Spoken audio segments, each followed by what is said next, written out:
This ministry was inspired by God showing me that I am a preacher in 10 buildings each for 20,000 people each, in one city where I preach 10 different sermons in one day.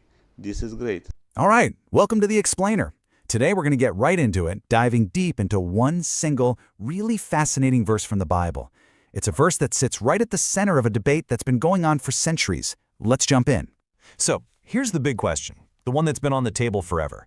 Are Christians actually required to follow the laws from the Old Testament? It's a huge, huge topic, but we're going to tackle it by zooming way in on one specific and very powerful piece of Scripture. And this gets us to what we're calling the commandment conundrum. Because it really is a puzzle, you know? It's a genuine challenge of interpretation, and how you solve it has some pretty big consequences for how people live out their faith. At its core, the real trick is figuring out where the old rules stop and the new ones start. And look, this isn't just some stuffy academic debate. It has a direct impact on everything from what people eat to how they behave.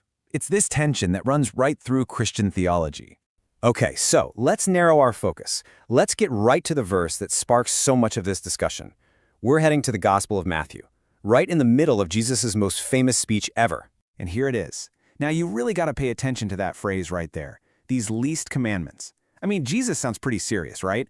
He's saying that if you ignore even the smallest of these rules, it's a big deal. But that leads to the crucial question. What is he actually talking about here? Is he talking about the ancient laws, the Torah, that everyone listening to him would have known their whole lives? Or is he pointing to something completely new?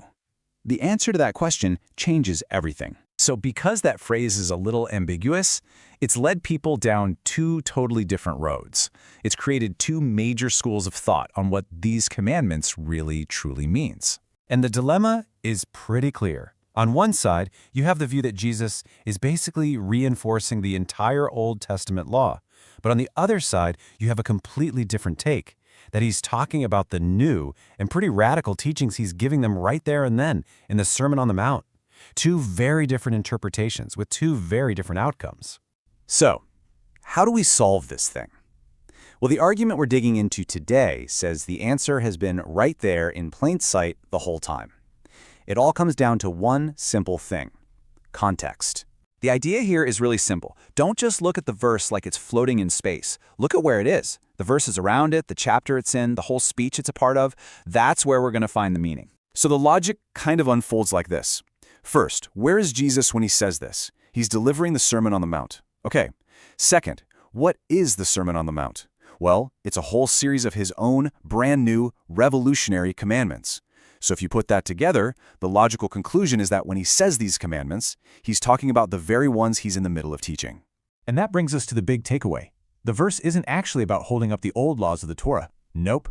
It's about establishing the authority of the new laws for the kingdom of heaven, the ones Jesus himself is teaching in that moment. It's a huge pivot from the old to the new. Now, an interpretation like this doesn't just solve some ancient puzzle, it has really big implications for Christians today. So, what does this actually mean for us in the real world? First, let's just do a quick refresher so we're all on the same page. The Levitical Law, that's a huge chunk of the Old Testament, right? It's filled with super detailed rules for ancient Israel, about everything from rituals to civil life. It's what most people think of when they hear Old Testament law. Okay, so this leads to a pretty direct and honestly powerful conclusion. If these commandments are Jesus' new teachings and not the Torah, then you just can't use this verse to argue that Christians have to follow all those old Levitic laws.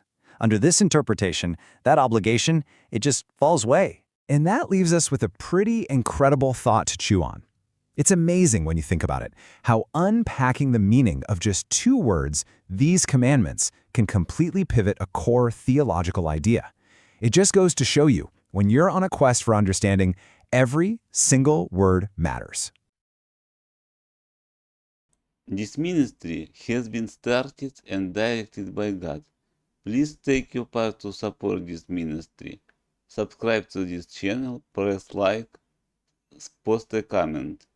Your help will be very much appreciated not only by me, but also by God, who will bless you. Thank you. Get the books provided by this ministry and also the course How to Get to the Highest Heaven. Yes, you read the course, believe it and get to the highest heaven. Please look in the description of this video.